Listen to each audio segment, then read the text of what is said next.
جو اپنے عہدوں کو پورا کرتے ہیں. اور بنی اسرائیل کا یہ ایک خصوصی عمل تھا کہ وہ اپنے عہد کو توڑتے تھے. سورہ مائدہ کے بالکل ابتدا میں اللہ اس سورہ کی جو آیت ہے وہ اس چیز سے شروع ہوتی ہے، اوفو بالعقود، مطلب کہ تم اپنے عہدوں کو پورا کرو. عہد کو پورا کرنا اور اللہ کا تقوی اختیار کرنا یہ ایک یونیورسل رول آف مورالٹی ہے، یہ ایک بیسک ریکوائرمنٹ ہے آف بینگ گاڈ کانشیس. اللہ سے دعا ہے کہ وہ ہمیں اپنے عہدوں کی پابندی اور اس کا تقوی اختیار کرے، کیونکہ ہم چاہتے ہیں کہ اللہ ہم سے محبت کرے اور اپنے اندر وہ متقی کی کوالٹیز کو پیدا کرے. آگے آیت میں اللہ فرماتا ہے ان الذین یشترون بعہد اللہ وایمانہم ثمنا قلیلا اولئک لا خلاق لهم فی الآخرۃ ولا یکلمهم اللہ ولا ينظر الیہم یوم القیامہ ولا یزکیہم ولہم عذاب علیم. ان بے شک الذین جو لوگ، ان الذین بے شک جو لوگ، یشترون یہ الفاظ پہلے بہت بار گزر چکا. یشترون جو خریدتے ہیں، اشترو خریدنے اور بیچنے دونوں کے معنی میں استعمال ہوتا ہے. یہاں پہ ہے کہ بے شک جو لوگ اللہ کے عہد کو اشترو حاصل کرتے ہیں، خریدتے ہیں. کس چیز کو؟ بی عہد اللہ، اللہ کے عہد کو. بے شک جو لوگ اللہ کے عہد کو خریدتے ہیں، وَأَيْمَانِهِمْ اور ایمانہم اپنی قسموں کو، ثمناً قیمت. کیسی قیمت؟ قلیلاً تھوڑی قیمت. بے شک جو لوگ اللہ کے اقرار کو، اپنی اللہ کے عہد کو خریدتے ہیں اور اپنی قسموں کو تھوڑی قیمت، اولئک یہی لوگ، لا نہیں، خلا کا حصہ، لہم ان کے لیے، فی الآخرتی آخرت میں. یہی لوگ ہیں کہ جن کے لیے آخرت میں کوئی حصہ نہیں ہے. ولا اور نہیں، یکلمہم اللہ ان سے کلام کرے گا اور نہیں کلام کرے گا اللہ. ولا اور نہ، ینظرو نظر کرے گا، دیکھے گا، الیہم ان کی طرف. کب؟ یوم القیامتی قیامت کے دن. ولا اور نہیں، یزکیہم انہیں پاک کرے گا، نہ ان سے کلام کرے گا، نہ ان کو نظر کرے گا، ان کی طرف دیکھے گا قیامت کے دن، نہ ان کو پاک کرے گا. وَلَهُمْ عَذَابٌ علیم اور ان کے لیے کیا ہے؟ دردناک عذاب ہوگا. تو پہلے یہ کہا گیا کہ جو اپنے عہد کو پورا کرتا ہے تو اللہ اور تقوی رکھتا ہے اللہ کا، تو اللہ ایسے لوگوں کو محبت کرتا ہے. تو پھر اللہ کیسے لوگوں کو محبت نہیں کرتا ہے؟ اور اس بات میں بتایا کہ جو اپنے عہد کو پورا نہیں کرتا ہے، جو اپنی قسموں کو کیا کرتا ہے؟ بیچ دیتا ہے تھوڑی قیمت. بے شک جو لوگ، ان الذین یشترون بعہد اللہ، بے شک جو لوگ خریدتے ہیں اللہ کے عہد کو، ایمانہم حاصل کرتے ہیں تھوڑی قیمت، ثمناً قلیلا، ایسے لوگوں کے لیے لا خلاق لہم فی الآخرۃ آخرت میں ان کا کوئی حصہ نہیں ہے. اور ان کی یہ سزا رہے گی کہ اللہ ان کے ساتھ نہ کلام کرے گا، نہ ان کی طرف دیکھے گا، نہ ان کو پاک کرے گا، اور ان کو دردناک عذاب ہوگا. تو جس طرح سے ہم نے پہلی آیت میں دیکھا کہ عہدوں کو پورا کرنا کتنا ضروری ہے، کہ جو شخص اپنے عہد کو پورا نہیں کرتا ہے، عہد کو پورا کرنا اللہ نے کس سے جوڑ دیا ہے؟ اس کے خوف سے، تقوی سے جوڑ دیا ہے. وچ مینس کہ جیسے ہم نے اس پہلی آیت میں دیکھا تھا کہ یہ امی جو ہے، ہمیں کوئی گناہ نہیں ہوگا یا ہم پکڑے نہیں جائیں گے اگر ہم کوئی اپنے جو عہد ہم نے کیا ہے اور وہ کسی نان جوز کے ساتھ کیا ہے تو پھر ہماری پکڑ نہیں ہوگی.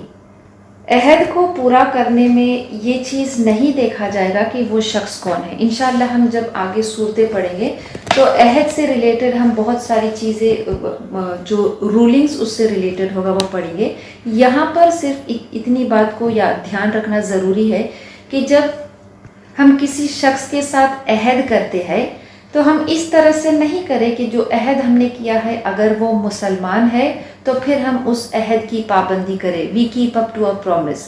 اور اگر ہم نے کسی سے کوئی وعدہ کیا ہے، کوئی عہد کرنا مطلب کچھ ٹو میک اے پرومس، کوئی وعدہ کرنا کہ ہم فلاں کام کریں گے یا ہم ان کی مدد کریں گے، جو بھی ہے. تو اگر یہ عہد ہم کسی غیر مسلم سے کرتے ہیں اور یہ سوچتے ہیں کہ اب ہم اس عہد کو توڑ سکتے ہیں کیونکہ وہ مسلمان نہیں ہے، تو یہ تو بنی اسرائیل کا عمل ہے کہ انہوں نے کیا سوچا کہ یہ غیر یہود جو ہے ان کے ساتھ ہم اپنے عہد کو توڑ سکتے ہیں۔ تو اللہ اس آیت میں فرماتا ہے کہ جو لوگ، یہ نہیں کہا کہ کسی مسلمان کے لیے، ان الذین یشترون بعہد اللہ، کہ جو اللہ کے کیا ہے عہد کو توڑتا ہے اس کے لیے آخرت میں کوئی حصہ نہیں ہوگا۔ تو پھر تو یاد رکھے کہ جو عہد ہے چاہے وہ مسلمان کے ساتھ کرے غیر مسلم کے ساتھ کرے، وہ عہد کی پابندی کرنا بہت ضروری ہے۔ اللہ تو ایسے لوگوں سے کیا کرتا ہے؟ محبت رکھتا ہے۔ بلکہ اس آیت میں اللہ نے یہ کہا کہ جو اپنے عہد کو پورا نہیں کرتا، so which means not fulfilling your promises is as if کہ انہوں نے کیا کیا ہے کہ اللہ کے عہد کو انہوں نے کیا ہے بیچ دیا ہے، حاصل کیا ہے تھوڑی قیمت۔ جو اپنے عہدوں کی پابندی نہیں رکھتے ہیں، نہیں کرتے ہیں، تو پھر وہ کیا کرتے ہیں؟ وہ تھوڑی سی قیمت حاصل کرتے ہیں۔ اور عہد کی پابندی کس سے ہے؟ عہد کی پابندی سب سے پہلے عہد کی پابندی ہے اللہ سے، کہ اللہ نے ہم سے ایک عہد لیا۔ اللہ نے ان بنی اسرائیل سے جس طرح سے عہد لیا، اللہ نے ہر ایک انسان سے یہ عہد لیا ہے۔ کیا عہد لیا ہے؟ الست بربکم، کہ کیا میں تمہارا رب نہیں ہوں؟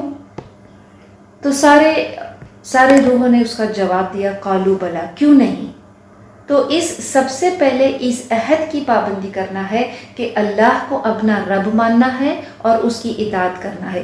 اور پھر اللہ کے عہد کے بعد پھر وہ اللہ نے یہ عہد لیا ہے کہ جو منصب، جو مقام، جو ذمہ داری جو ان کو دیا گیا تھا بنی اسرائیل کو، اس کو نبھانا تھا، اس عہد کو نبھانا تھا، لیکن انہوں نے اس عہد کی پابندی نہیں کی۔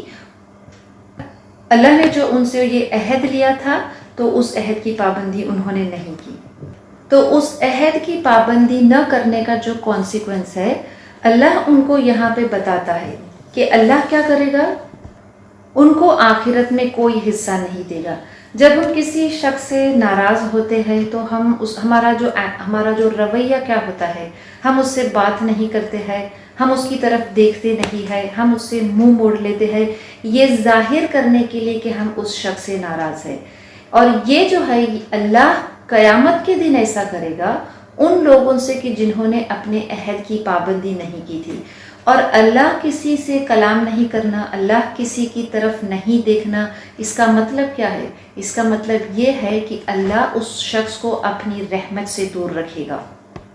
کیسے بڑے بڑے جرم کیا تھا بنی اسرائیل نے، اور ان جرم کو کرنے کے بعد یہ عقیدہ رکھتے تھے، یہ خیال رکھتے تھے کہ وہ اللہ کے پسندیدہ ہے، وہ چاہے جو جرم کر لے اللہ ان کو ان کی کیے کی کیا ہے سزا نہیں دے گا۔ اگر سزا دے گا بھی تو ان کو کیا ہے آگ میں صرف چند دن ہوں گے، اس کے بعد تو وہ کیا ہے وہ جنتی ہے۔ اور یہ کہ جو ہمارے گناہ ہے وہ تو ہمارے جو بزرگ ہے وہ ہمارے لیے ان کی بخشش سے کیا ہے ہم بخش دیے جائیں گے۔ تو یہ بنی اسرائیل کا عمل نہیں ہے، بہت سے مسلمان بھی اس خیال میں ہے، یہ خیال رکھتے ہیں کہ وہ چاہے جو گناہ کر لے، کیونکہ وہ اس نبی صلی اللہ علیہ وسلم کے اس نبی کے امتی ہے، اس وجہ سے وہ کیا ہے وہ بخش دیے جائیں گے۔ تو ہم چاہے جو عمل کر لے، اپنے عہدوں کی پابندی نہ کرے، چاہے وہ مسلمان ہو غیر مسلم ہو، تو یہ عمل کیسا ہے؟ اللہ فرماتا ہے کہ قیامت کے دن ان کو یہ سزائیں ملے گی، اور سزا بھی کتنی سزا ہے؟ 5 سزا ملے گی ان کو۔ آخرت میں نمبر 1، آخرت میں ان کو کوئی حصہ نہیں ملے گا۔ دوسرا، اللہ ان سے کلام نہیں کرے گا، اللہ ان سے بات نہیں کرے گا۔ تیسرا، اللہ ان کی طرف دیکھے گا بھی نہیں۔ چوتھا، اللہ ان کو پاک نہیں کرے گا۔ اور پانچواں کہ وَلَهُمْ عَذَابٌ أَلِيمٌ، ان کے لیے دردناک عذاب ہوگا۔ یہ سارے عذاب کس وجہ سے؟ کہ انہوں نے اپنے عہد کی پابندی نہیں کی ہے، اور ان کو اللہ کیا ہے وَلَا يُزَكِّيهِمْ، اللہ ان کو پاک نہیں کرے گا۔ اللہ کسی شخص کو پاک کیسے کرے گا قیامت کے دن؟ کہ جو شخص گناہگار ہوگا اس گناہگار شخص کو اللہ اپنی بخشش سے اس شخص کو کیا ہے بخش دے گا، اور اس بخشش سے وہ شخص کیا ہوگا وہ پاک ہو جائے گا۔ اور جب کوئی شخص اللہ کی مغفرت سے پاک ہو جائے گا تو پھر اس کے بعد وہ اللہ کی رحمت سے جنت میں جائے گا۔ تو اگر یہ اللہ کی مغفرت سے پاک نہیں ہوں گے تو پھر وَلَا يُزَكِّيهِمْ، ان کو پاک نہیں کیا جائے گا، تو پھر وہ کس چیز سے پاک ہوں گے؟ پھر وہ جہنم کی آگ میں ڈالے جائیں گے۔ اگر اللہ کی بخشش ان کو پاک نہیں کرے گی تو پھر ان کو کیا چیز پاک کرے گی؟ وہ جہنم کی آگ۔ حضرت عبداللہ بن اوفا روایت کرتے ہیں کہ ایک شخص جو تھا وہ بازار میں اپنا مال رکھا اس نے، اور ایک مسلمان کو پھنسانے کے لیے جھوٹی قسم کھائی کہ مجھے اس مال کا اتنی قیمت ملی تھی، لیکن وہ چیز کیا تھا؟ وہ جھوٹ تھا۔ اس کو پھنسانے کے لیے اس نے جھوٹ کہا تھا، قسم کھایا تھا۔ تو اللہ اس آیت میں فرماتا، اس آیت کو نازل کیا کہ جو لوگ اشترون بعہد اللہ وایمانہم ثمنا قلیلا، اور اپنی قسموں کو کیا کرتے ہیں؟ بیچتے ہیں تھوڑی قیمت، تو اللہ نے یہ آیت نازل کی۔ تو یہ عمل کتنا برا ہے کہ یہ عمل انسان کو کہاں لے جائے گا؟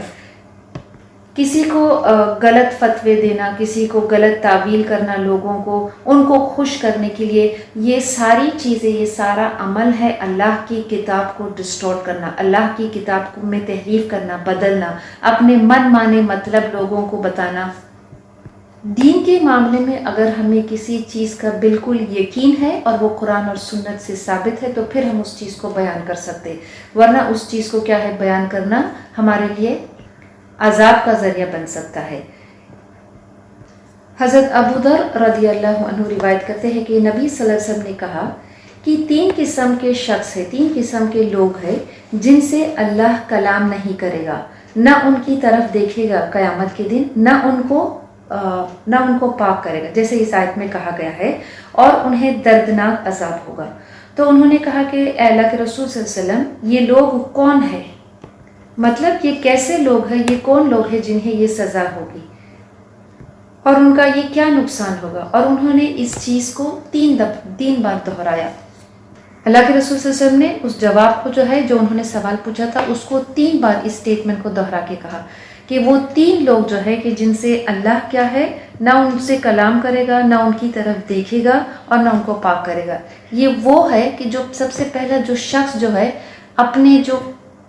اپنے لباس کو وہ اپنے ایڑیوں کے نیچے رگڑتا ہے، یہ مردوں کے لیے ہے۔ اور پھر دوسرا یہ کہ وہ ایک شخص وہ جھوٹ بول کر کیا ہے اپنے مال کو بیچتا ہے، جھوٹی قسم کھا کر اپنے مال کو بیچتا ہے۔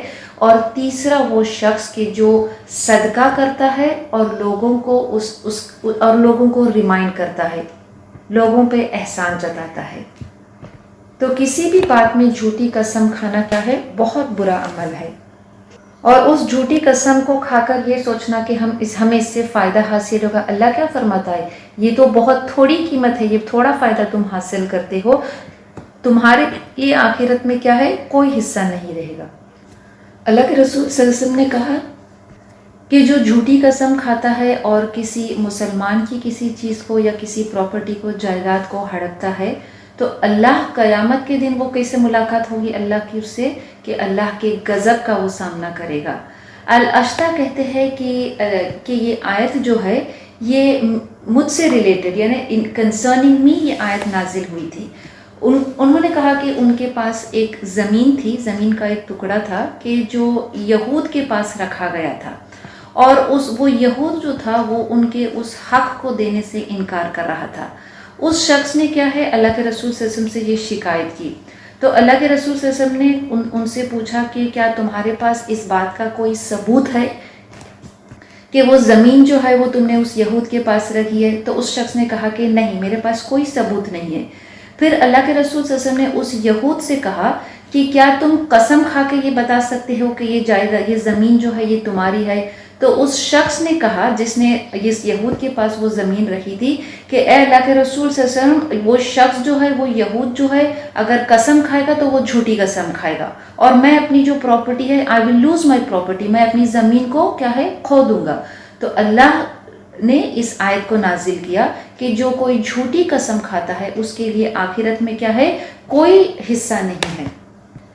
آگے آیت میں اللہ فرماتا ہے وَإِنَّ مِنْهُمْ لَفَرِيقًا يَلْوُونَ أَلْسِنَتَهُمْ بِالْكِتَابِ لِتَحْسَبُوهُ مِنَ الْكِتَابِ وَمَا هُوَ مِنَ الْكِتَابِ وَيَقُولُونَ هُوَ مِنْ عِنْدِ اللَّهِ وَمَا هُوَ مِنْ عِنْدِ اللَّهِ وَيَقُولُونَ عَلَى اللَّهِ كَذِبًا وَهُمْ يَعْلَمُونَ وَإِنَّ اور بے شک مِنْهُمْ اور بے شک ان میں سے لَفَرِيقًا ایک فریق، ایک گروہ، یلوون وہ مروڑتے ہیں, ٹویسٹ کرتے ہیں, السنتہم اپنی زبان کو, دے ٹویسٹ دیئر ٹنگس اپنی زبان کو مروڑتے ہیں, بالکتابی کتاب میں, مطلب کتاب کے الفاظ میں اس کو پڑھتے وقت, لتحسبوہ تاکہ تم اس کو سمجھو, من الکتابی کہ وہ کتاب سے ہے, وما حالانکہ ہوا وہ من الکتابی کتاب سے نہیں ہے, وہ اور یقولون وہ کہتے ہیں ہوا من عند اللہ یہ تو اللہ کی طرف سے ہے, وما ہوا من عند اللہ لیکن وہ اللہ کی طرف سے نہیں ہے, وَيَقُولُونَ عَلَى اللَّهِ كَذِبٌ اور وہ کہتے ہیں اللہ کے لیے جھوٹ, وَهُمْ يَعْلَمُونَ اور وہ جانتے ہیں. اللہ کی لعنت ان یہود پر ہے, ان لوگوں پر ہے کہ جو اللہ کی کتاب کو کیا ہے بدلتے ہیں, اس میں تحریف کرتے ہیں اور اس کے الفاظ کو کیا ہے اپنی زبان سے ٹویسٹ کرتے ہیں, مروڑتے ہیں, اس کو اپنی اصل جگہ سے, اصل مقام سے اس کو بدل دیتے ہیں, یا تو اس کے الفاظ میں یا اس کے معنی میں, اور یہ اس لیے کرتے ہیں تاکہ وہ لوگوں کو کیا ہے گمراہ کرے. کیسے لوگوں کو؟ جو کتاب کا علم نہیں رکھتے ہیں, جو جاہل ہے, ان کو گمراہ کرنے کے لیے, اور وہ اللہ کی کتاب سے الفاظ کو اس طرح سے وہ ٹویسٹ کرتے ہیں, اس طرح سے مروڑتے ہیں تاکہ جو سننے والا ہے اس کو ایسا محسوس ہوئے کہ یہ تو کیا ہے اللہ کی کتاب سے ہے, اور وہ کہتے بھی ہے کہ یہ اللہ کی کتاب سے ہے, حالانکہ وہ اللہ کی کتاب سے نہیں ہے. اور اس بات کو بھی وہ جانتے ہیں, اس جھوٹ کو بھی وہ جانتے ہیں کہ وہ جو کہہ رہے ہیں وہ جھوٹ ہے. کیسے بڑے بڑے جرم وہ کیا کرتے تھے جو بنی اسرائیل تھے, جو یہود تھے, کہ وہ اللہ کے عہد کی پابندی نہیں کرتے تھے, اپنی قسموں کو بیچ دیتے تھے, اللہ کی کتاب میں بدل کرتے تھے, الفاظ کو بدل دیتے تھے, اس لیے کہ اللہ نے ان کو اس کتاب کی جو حفاظت کا ذمہ ان کو دیا تھا, اور اس منصب کو, اس عہد کو کیا انہوں نے کیا تھا کہ اس اللہ کی کتاب کو ہی انہوں نے بدل دیا تھا. یہ وہ وجہ تھی کہ اللہ نے وہ منصب ان سے چھین لیا تھا, اور پھر یہ کتاب جو اللہ نے نازل کیا, جو آخری کلام, اس کو کوئی شخص اس کو بدل نہیں سکتا ہے, کیونکہ اس کی حفاظت کا ذمہ اللہ نے خود لیا ہے. اللہ فرماتا ہے سورہ کہف میں, الحمدللہ الذی انزل علی عبدہ الکتاب, کہ اللہ کا شکر ہے اس کے لیے کہ جس نے یہ کتاب کو اپنے عبد پہ نازل کیا, وَلَمْ يَجْعَلْ لَهُ عِوَجًا اور اس میں کسی قسم کی کجی ٹیڑھ کچھ نہیں ہے, کیونکہ اس کتاب کی حفاظت کی ذمہ داری اللہ نے خود لیا ہے. اللہ کی کتاب کو پڑھتے ہوئے اپنی زبان کو اس طرح سے موڑنا کہ الفاظ کچھ سے کچھ بن جاتا ہے. تو یہ دھیان دے کہ جب ہم کبھی کتاب کو جب ہم پڑھتے ہیں, قرآن کو جب ہم پڑھتے ہیں, تو کبھی غلطی سے ہم اس الفاظ کو کیا ہے غلط ادا کرتے ہیں. تو ایک تو ہے کہ کوئی شخص گمراہی میں کرتا ہے, اگنورنس میں کرتا ہے, اور کوئی جان بوجھ کر کرتا ہے. تو جان بوجھ کے عمل کا تو اللہ نے یہاں پہ بتا دیا ہے کہ وہ کیسا عمل ہے, وہ اللہ کے لیے جھوٹ باندھنا ہے. اس لیے ہمیں بہت ضروری ہے کہ ہم قرآن کو صحیح طرح سے, جہاں ہم قرآن کو یہ سیکھ رہے ہیں, اس کے معنی کو سیکھ رہے ہیں, اس کو سن رہے ہیں, تو یہ بھی ضروری ہے کہ ہم قرآن کو صحیح ادا کریں, اس کے الفاظ کو صحیح ادا کریں. کیونکہ بہت سے الفاظ ایسے ہوتے ہیں کہ ہم جب اس کو ادا کرتے ہیں تو اس کو ادا کرنے میں, اس کے معنی میں بہت بڑی تبدیلی ہو جاتی ہے, اور پھر وہ کیا ہوگا, وہ اللہ کے لیے جھوٹ ہوگا. بھلے ہی ہم اس کو ڈیلیبریٹلی نہیں کر رہے, لیکن کوشش کریں کہ ہم اس کو کیا کریں, قرآن کو سیکھیں, اس کے الفاظ کو صحیح ادا کرنا اس کو سیکھیں, اور جان بوجھ کے اس کے الفاظ کو, یہ ضروری نہیں کہ صرف الفاظ کو مروڑ کے پڑھنا. کچھ لوگ قرآن کو پڑھتے ہیں یا کتاب کو پڑھتے ہیں, لیکن اس کے معنی میں وہ اس کو تبدیلی کر دیتے ہیں, اس کے انٹرپریٹیشن میں, اس کو سمجھنے میں یا اس کو سمجھانے میں, اس کی تعبیر, اس کی تفسیر, اپنے آئیڈیاز, اپنے خیالات کو رکھ کے دیکھتے ہیں. کتاب کے الفاظ کو سمجھنا, اس کے صحیح معنی کو سمجھنا, اور اس میں کسی قسم کی کوئی تبدیلی نہیں کرنا, چاہے وہ اس کو ادا کرنے میں ہے یا پھر اس کے معنی کو سمجھانے میں ہے. حضرت ابو ہریرہ رضی اللہ عنہ روایت کرتے ہیں کہ اہل کتاب وہ تورات کو پڑھتے تھے, اور تورات جو ہے ان کی عبرانی زبان میں نازل ہوا تھا, تو وہ تورات کو پڑھتے جو عبرانی میں تھا, اور اس کا جو مطلب ہے, اس کا جو میننگ ہے, وہ مسلمانوں کو سمجھاتے تھے اور مسلمانوں کو عربی زبان آتی تھی. نبی صلی اللہ علیہ وسلم نے کہا کہ ان کی بات کو نہ ان کو تکذیب کرو، نہ ان کو ایکسیپٹ کرنا ہے، نہ ان کو جھوٹا بتانا ہے، لیکن ان سے یہ کہنا ہے کہ ہم اللہ پہ ایمان رکھتے ہیں اور جو ہم پہ نازل ہوا ہے ہم اس پہ ایمان لاتے ہیں. تو یہ کتنا ضروری ہے ہمارے لیے کہ ہم اس قرآن کو عربی زبان میں، اللہ نے اس قرآن کو عربی زبان میں نازل کیا ہے تو ہمیں ضروری ہے کہ ہم اس زبان کو سیکھیں. اہل کتاب کا یہ سب سے بڑا جرم تھا، یہ ان کا کرائم تھا کہ انہوں نے اللہ کی کتاب کو بدل دیا تھا اور اس کی وجہ سے کئی لوگوں کو گمراہ کیا تھا، اللہ کے لیے جھوٹ باندھ کے.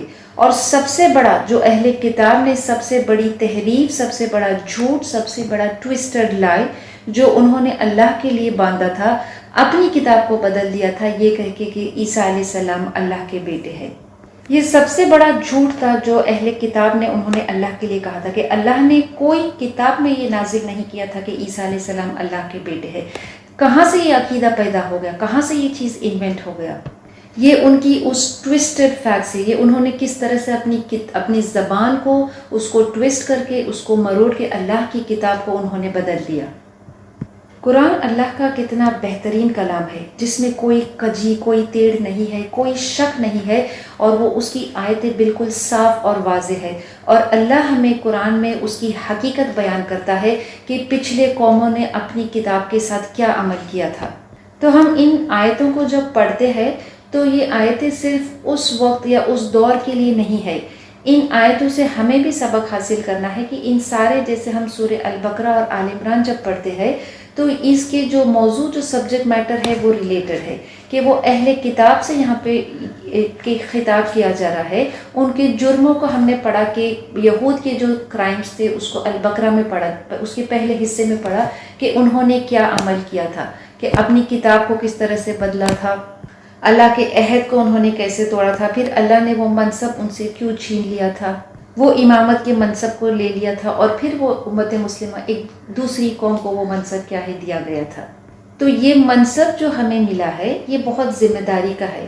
اگر ہم بھی ان کے جیسا عمل کریں، ان کے جیسا رویہ کریں کہ ہم اپنے عہدوں کو توڑتے ہیں، ہم اگر اپنی کتاب کو بدل دیتے ہیں، ہم اس کو ٹیکسٹ میں تو نہیں بدل سکتے کیونکہ اس کا ذمہ اللہ نے لیا، لیکن اس کو کسی بھی طرح سے اس کے معنی میں بدلنا، اس کے سمجھنے میں بدلنا، یا قرآن کی کسی بھی بات کو لے کے شک پیدا کرنا کہ یہ آیت جو ہے اللہ نے یہ اگر اس طرح سے اگر نازل کی ہوتی تو یہ بہتر ہوتا، یہ آج کے دور کے حساب سے یہ اپلیکیبل نہیں ہے، یہ ویلڈ نہیں ہے، یا اس احکام میں کچھ تھوڑی ریلیکسیشن ہوتا، کچھ تھوڑی تبدیلی. یہ ساری چیزوں کو کیا ہے، اور پھر یہ چیز دوسروں تک پہنچانا، ان کے ذہن میں، ان کے دماغ میں یہ ڈاؤٹس کریٹ کرنا، یہ شک پیدا کرنا. تو یہ پھر آہستہ آہستہ اس چیز کو کیا ہے وہ بدلنے کی کوشش کرتے ہیں تاکہ جو سمجھنے والا جو انسان ہے، اس آیت میں کیا بتایا کہ وہ اس طرح سے کتاب کو پڑھتے ہیں کہ جو سننے والا ہے شخص اس کو یہ محسوس ہوئے کہ یہ اللہ کی طرف سے، حالانکہ وہ اللہ کی طرف سے نہیں ہے. تو قرآن کو جب ہم پڑھتے ہیں، اس کو جب بیان کرتے ہیں تو پھر ایسا نہ کرے کہ اپنے کچھ پرسنل آئیڈیاز، اپنے کچھ پرسنل خیالات کو بیان کر کے یہ کہے کہ اس کو دین کا لیبل لگا دے، اپنے خیالات، اپنے آئیڈیاز کو کیا ہے بیان کر کے پھر یہ کہے کہ یہ اللہ نے کہا ہے. یہ چیز بہت غلط ہے. اور یہ کہنا کہ یہ اللہ کی طرف سے ہے. کیا عیسیٰ علیہ السلام نے کبھی کہا تھا کہ میں اللہ کا بیٹا ہوں، میں خدا ہوں، مجھے میری عبادت کرو؟ بلکہ انہوں نے تو کہا تھا کہ میرا رب اور تمہارا رب وہ تو اللہ ہے. یہ کہاں سے یہ کانسیپٹ ان کا آ گیا، کانسیپٹ آف ٹرینٹی؟ کیسے وہ حق کو بدل دیتے ہیں، اس حق کو کس طرح سے وہ مروڑ کے حقیقت کو جو ہے وہ ٹویسٹ کر کے بتاتے ہیں.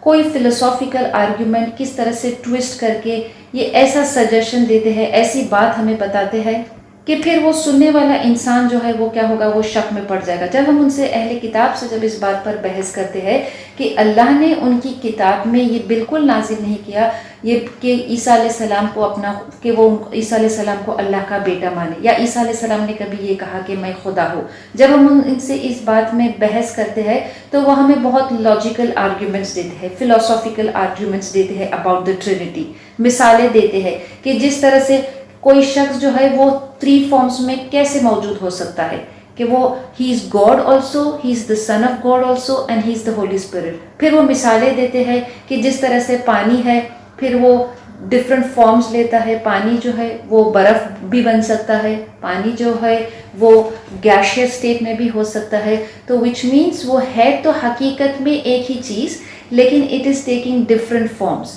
تو یہ طریقے کے فلاسافیکل آرگیومنٹس بتاتے ہیں. قرآن کتنا بہترین اللہ کا کلام ہے. ہم کوئی اس قسم کی مثال نہیں دیتے ہیں کیونکہ یہ ساری چیزیں، یہ ساری مثالیں کہ کس کی کیا کون سی چیزیں ہیں، دے آر دا کریشن. اور اللہ قرآن میں فرماتا ہے لیس کمثلہ شیء، دیر از نتھنگ لائک ہم. تو وی کین ناٹ کمپیئر. ہم اللہ کو اتنی بڑی ہستی کو اس کی کریشن سے، آئس واٹر گیس سے کمپیئر نہیں کر سکتے ہیں. اللہ کون ہے، اس کی حقیقت کیا ہے، بالکل صاف الفاظ میں بہت ہی چھوٹی آیت سورہ میں اللہ نے کہا کہ اے نبی صلی اللہ علیہ وسلم قل کہہ دو، قل هو اللہ احد، کہ وہ کون ہے، وہ اللہ ہے، وہ ایک ہے. اللہ الصمد لم یلد ولم یولد ولم یکن لہ کفوا احد. کوئی ٹیڑھ، کوئی کجی، کوئی کنفیوژن اس میں نہیں ہے. اللہ کو ایسی ہم مثالوں سے، آئس واٹر گیس، یہ ساری چیزوں سے ہم کمپیئر نہیں کر سکتے ہیں. He is far beyond all of those things. جب بھی قرآن میں اس کا ذکر آتا ہے کہ وہ اللہ کے ساتھ کسی کو شریک ٹھہراتے ہیں، وہ اہل کتاب میں سے ہو یا مشرکین میں سے ہو، تو فوراً اس کے بعد اللہ کی عظمت بیان کی گئی ہے. سبحان اللہ عما یشرکون، کہ اللہ بہت پاک ہے، بہت بڑا ہے اس سے جو جن چیزوں سے وہ اس کے ساتھ شریک ٹھہراتے ہیں. اللہ کے رسول صلی اللہ علیہ وسلم کے پاس جب یہ یہود آتے تھے تو وہ کس طرح سے اپنی زبان کو مروڑ کے السلام علیکم کے بدلے السلام علیکم کہتے تھے. سننے والے کو ایسا لگے گا کہ وہ سلام کہہ رہے ہیں، لیکن حقیقت میں وہ اپنی زبان کو مروڑ کے کیا کہتے تھے، السلام علیکم. السلام علیکم مطلب کہ آپ پر موت ہو. تو اللہ کے رسول صلی اللہ علیہ وسلم بھی کیا جواب دیتے، وعلیکم، تم پر بھی. اس لیے یہ قوم پر جو ہے وہ اللہ کی لعنت ہے، کیونکہ انہوں نے جو جرم کیے ہے. تو ان سے ہمیں، ان آیتوں سے ہمیں یہ سبق لینا چاہیے کہ ہمیں کوئی ایسا عمل نہیں کرنا چاہیے. ان ساری چیزوں کو ہم رکھ کر دیکھیں کہ کیا ہمارا بھی کوئی بنی اسرائیل کے جیسا عمل ہے. کیا ہم عہدوں کی پابندی کر رہے ہیں یا اس کو توڑ رہے ہیں؟ کیا ہم کتاب کو صحیح، اس کے الفاظ کو، اس کے معنی کو ادا کر رہے ہیں یا ہم سے کوئی قسم کی غلطی ہو رہی ہے؟ ان ساری چیزوں پر توجہ اور غور کریں.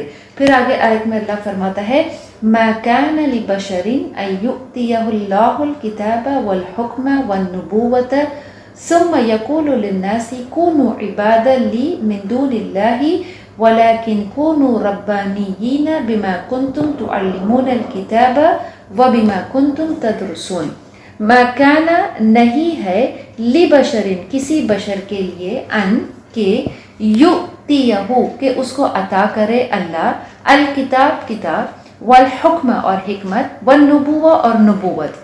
کسی آدمی، کسی بشر کے لیے یہ نہیں ہے کہ اللہ اس کو کتاب اور حکمت اور نبوت عطا کرے. ثم پھر یقول وہ کہے للناسی، اللہ اس کو یہ ساری چیزیں عطا کرے. کیا عطا کرے؟ کتاب اور حکمت اور نبوت. اور پھر وہ لوگوں سے کہے کونو عبادن، کہ تم ہو جاؤ میرے بندے، تم میری عبادت کرو، لی من دون اللہ، اللہ کو چھوڑ کر، اللہ کے سوا، ولیکن اور لیکن، کونو تم ہو جاؤ، ربانیین اللہ والے ہو جاؤ، بما کنتم اس لیے کہ تم تعلمون الکتاب تم سکھاتے تھے کتاب، وبما کنتم تدرسون اور تم کتاب کو پڑھتے ہو. کیا عیسیٰ علیہ السلام نے، کیا موسیٰ علیہ السلام نے، کیا نبی صلی اللہ علیہ وسلم نے، کیا کسی بھی نبی نے اپنی قوم سے، لوگوں سے یہ کہا کہ تم اللہ کو چھوڑ کر ہماری عبادت کرو، میری عبادت کرو؟ نہیں. اللہ نے نبیوں کو بھیجا ہے، اللہ نے جو کتاب بھیجا ہے اس نبی کے ساتھ، اللہ نے اس نبی کو جو حکمت دیا ہے اور جو نبوت دیا ہے وہ اس لیے نہیں دیا ہے تاکہ وہ لوگوں کو جا کر یہ کہے کہ تم اللہ کو چھوڑ کر میری عبادت کرو، لیکن بلکہ وہ تو لوگوں سے یہ کہیں گے کونو ربانین، تم اللہ والے ہو جاؤ. اور ہر نبی نے اپنی قوم سے یہی کہا ہے کہ اللہ ہمارا، میرا رب ہے اور اللہ تمہارا رب ہے. چاہے وہ موسیٰ علیہ السلام ہے، چاہے وہ عیسیٰ علیہ السلام ہے، چاہے وہ نبی صلی اللہ علیہ وسلم ہے. ہر نبی نے اپنی قوم کو یہ دعوت دی. کس کی دعوت دی؟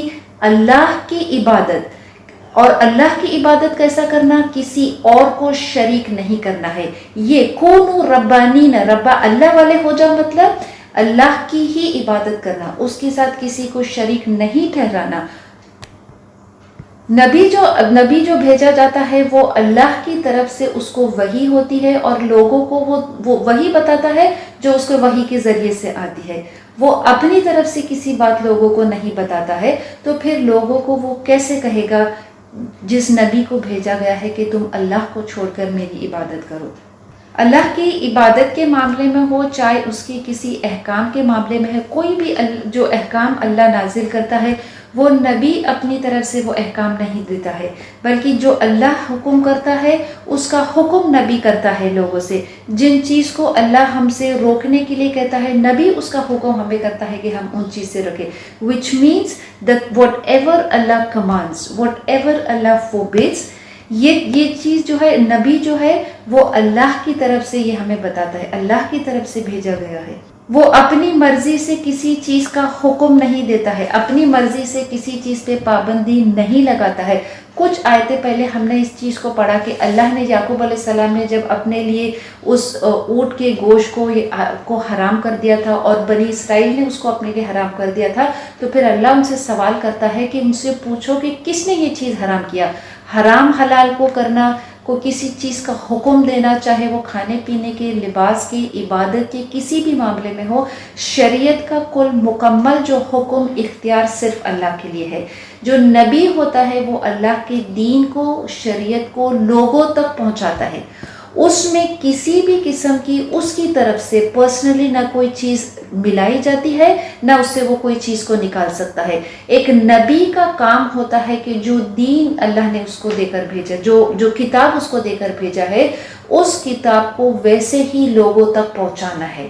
انٹیکٹ، جس حالت میں اللہ جس حالت میں اس پر اور نبی پر نازل کیا گیا ہے، اسی حالت میں لوگوں تک پہنچانا ہے.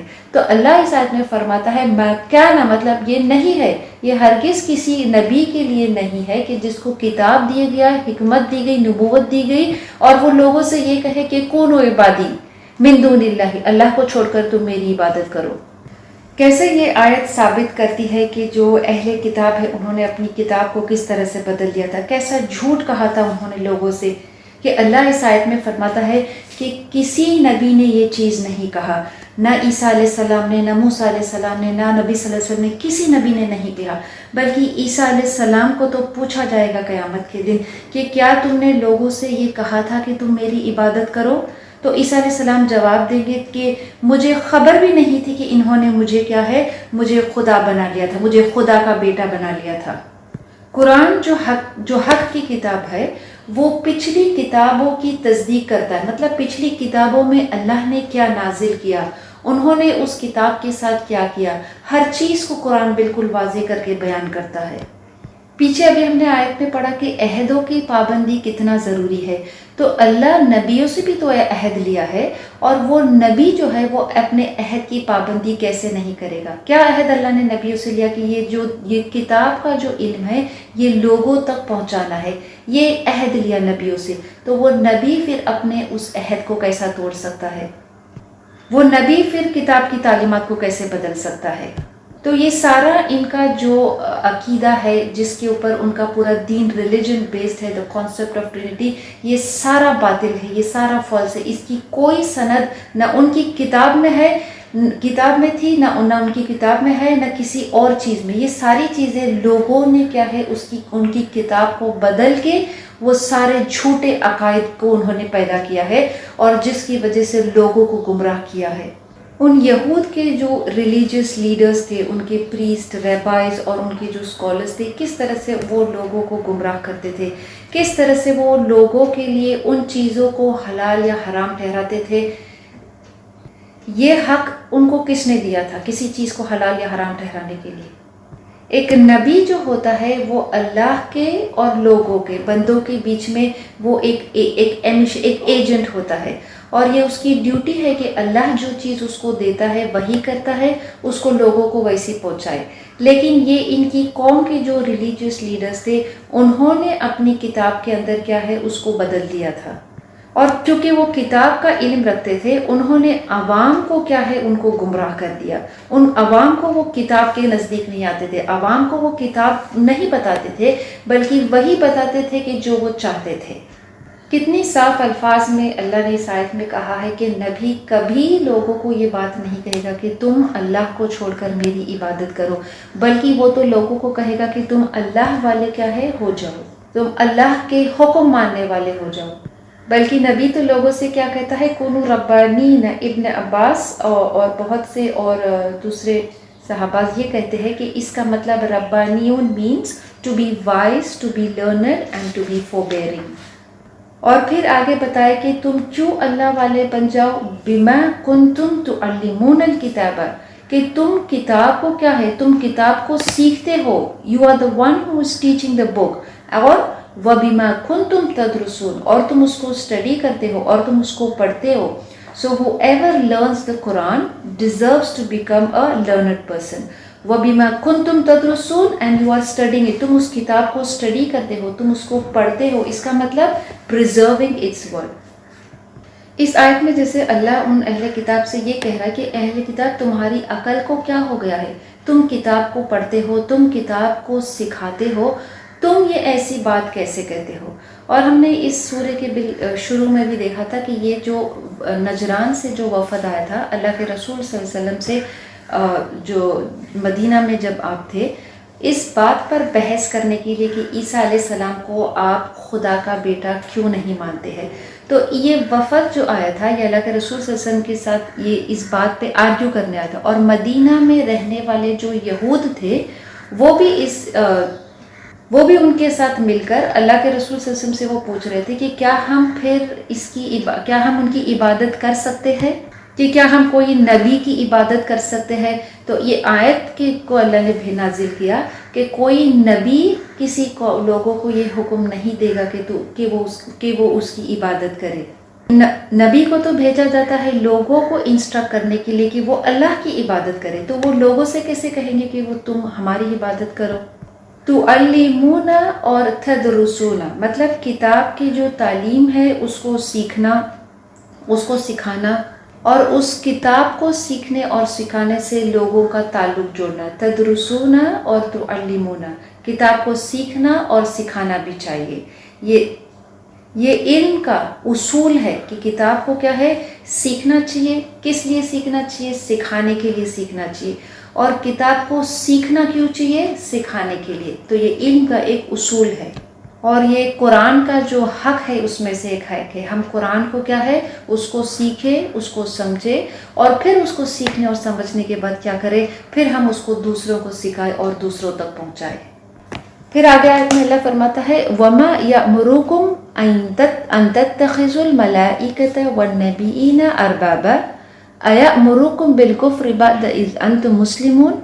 وہ اور لا نہیں، یأمرکم حکم کرے تم کو، اور نہ وہ تمہیں حکم دے گا ان تتخذوا کہ تم ٹھہراؤ، تم بناؤ الملائکہ کسی فرشتے کو یا فرشتوں کو، والنبیین اور نبی کو، اربابن پروردگار. نبی جو بھیجا جاتا ہے وہ لوگوں کو یہ بتانے کے لیے نہیں بھیجا جاتا ہے کہ تم ہماری عبادت کرو، بلکہ لوگوں کو یہ اس لیے بھیجا جاتا ہے تاکہ وہ لوگوں سے کہے کہ تم اللہ کی عبادت کرو، تم اللہ والے ہو جاؤ. اور وہ لوگوں کو یہ حکم بھی نہیں کرتا ہے کہ تم فرشتوں کو یا اس کے نبیوں کو پروردگار سمجھو. ایامرکم کیا وہ تمہیں حکم دے گا؟ کیا کوئی نبی تمہیں یہ سکھائے گا، یہ حکم دے گا بالکفری کفر کرنے کا؟ کوئی نبی یہ کفر کرنے کا حکم لوگوں کو دے سکتا ہے کہ تم مجھے میری عبادت کرو؟ کیا عیسیٰ علیہ السلام لوگوں کو یہ حکم دے سکتے ہیں، دیا ہوگا کہ تم اللہ کو چھوڑ کر میری عبادت کرو؟ بعد اذ انتم مسلمون، اس کے بعد کہ تم مسلمان ہو گئے. تو مطلب کہ کوئی نبی ایسا عمل، ایسا کام نہیں کر سکتا، چاہے وہ نبی صلی اللہ علیہ وسلم ہو یا عیسیٰ علیہ السلام ہو. کتنی واضح طریقے سے قرآن نے بتا دیا ہے کہ عیسیٰ علیہ السلام نے کبھی خدائی کا دعویٰ نہیں کیا تھا. چاہے اللہ نے اس نبی کو کتنا بڑا معجزہ کیوں نہیں عطا کیا تھا کہ عیسیٰ علیہ السلام کی پیدائش جو تھی وہ معجزہ نہ تھی. عیسیٰ علیہ السلام مردوں کو زندہ کرتے تھے. نبی صلی اللہ علیہ وسلم آسمانوں پر گئے تھے. موسیٰ علیہ السلام نے اللہ سے کلام کیا تھا. لیکن ان ساری چیزوں نے ان کو کوئی خدائی کا وہ کیا ہے منصب نہیں عطا، خدائی کا وہ کیا ہے وہ منصب ان کو نہیں مل سکتا ہے، کیونکہ بندہ جو ہے وہ عبد ہی رہے گا. اللہ کے ساتھ کوئی شریک نہیں ہے، نہ کوئی فرشتہ ہے، نہ کوئی نبی ہے، نہ کوئی انسان ہے، نہ کوئی اور چیز ہے. اللہ وحدہ لا شریک لہ ہے. کل اختیار اللہ کا ہے. اللہ نے فرشتوں کو کچھ کام کے لیے مقرر کیا ہے. اللہ نے نبیوں کو دنیا میں بھیجا ہے. وہ بشر ہی ہے، لیکن ان کو اللہ نے کچھ اسپیشل کوالٹیز دیے ہیں کہ پھر وہ لوگوں تک وہ اس کلام کو پہنچائے. لیکن وہ خدائی کا دعویٰ نہ انہوں نے کبھی کیا ہے، نہ وہ کر سکتے ہیں. اور اللہ اس آیت میں فرماتا ہے کہ وہ کیسے خدائی کا دعویٰ کر سکتے ہیں. مسلمان ہونے کے بعد کیا وہ کفر کر سکتے ہیں؟ اَیَأْمُرُکُم بِالْکُفْرِ بَعْدَ اِذْ أَنْتُم مُسْلِمُونَ. کوئی نبی اپنی قوم کو، لوگوں کو یہ تعلیم نہیں دے گا، یہ نہیں سکھائے گا کہ تم میری عبادت کرو. یا کوئی نبی یہ بھی نہیں سکھائے گا لوگوں کو کہ تم فرشتوں کو کیا ہے خدا مان لو. جو مشرکین تھے وہ فرشتوں کو اللہ کی بیٹی مانا کرتے تھے. تو اللہ اس آیت میں بالکل واضح کرتا ہے کہ کوئی نبی ایسا انسٹرکشن، ایسا حکم لوگوں کو نہیں دیا ہے، نہ نہیں دے سکتا ہے اس کے بعد کہ وہ مسلمان ہو گئے، اس کے بعد کہ انہوں نے سرنڈر کر دیا ہے اللہ کو. تو وہ کیسے وہ خدائی کا دعویٰ کر سکتے ہیں؟ وہ لوگوں کو ہدایت دینے کے لیے بھیجے گئے ہیں، گمراہ کرنے کے لیے نہیں بھیجے گئے ہیں. وہ لوگوں کو اللہ کی اطاعت کرنے، پرفیکٹ سبمیشن ٹو اللہ کی سب سے بہترین مثال کو قائم کرنے کے لیے بھیجے گئے ہیں. حضرت ابن عباس روایت کرتے ہیں، صحیح مسلم کی حدیث ہے کہ نبی صلی اللہ علیہ وسلم نے کہا کہ جو شخص ایمان کی لذت کو پانا چاہتا ہے، اس کو محسوس کرنا چاہتا ہے، تو پھر وہ کیا ہے، وہ اس بات سے then he has to be pleased with Allah as his Lord. کہ جو شخص ایمان کی لذت کو حاصل کرنا چاہتا ہے کہ اس کو چاہیے کہ پھر وہ کیا ہے، وہ صرف ایک رب کی عبادت کرے، اور پھر وہ اسلام کو اپنا کوڈ آف لائف، یہ دین الحق اس کو مانے، اس شریعت کو نافذ کرے، اور پھر وہ نبی صلی اللہ علیہ وسلم کو رسول مانے. تو جس نبی نے یہ تعلیمات دی ہے کہ ایمان کی لذت کو حاصل کرنا ہے تو صرف ایک اللہ کو ماننا ہے، اپنے آپ کو تسلیم کر دینا ہے، مسلم بنا دینا ہے اپنے آپ کو، تو وہ نبی یا وہ کوئی نبی یہ حکم کیسے دے سکتا ہے اس ایمان کے بعد، اس لذت کے بعد کہ وہ مسلمان ہو گیا ہے، لوگوں کو وہ اللہ کے ساتھ شریک کرنے کے لیے کیسا ٹھہرائے گا؟ کیا وہ لوگوں کو یہ بتائے گا کہ فرشتے ہیں یا نبی ہے ان کی عبادت کرو؟ نہیں. اللہ سے دعا ہے کہ وہ ہمیں توفیق دے کہ وہ ہم وہ عمل کریں کہ جس سے وہ ہم سے محبت کرے، اپنے عہدوں کی پابندی کرے، کتاب کے علم کو سیکھے اور اس کو سکھائے، دنیا کی تھوڑی سی قیمت فائدہ حاصل کرنے کے لیے کوئی جھوٹی قسم، کوئی جھوٹی بات نہ بتائے، اور اس بات سے خوش ہو کہ اللہ ہمارا رب ہے اور عبادت صرف اس کی کرے، اور جو دین اللہ نے ہمیں دیا ہے، جو دین الاسلام دیا ہے as a code of life, اس دین سے راضی ہو جائے اور ہمارے نبی صلی اللہ علیہ وسلم کو اللہ کا سچا رسول مانے اور اس کی اطاعت کرے. وآخر دعوانا ان الحمد للہ رب العالمین. ربنا تقبل منا انک انت السمیع العلیم وتب علینا انک انت التواب الرحیم.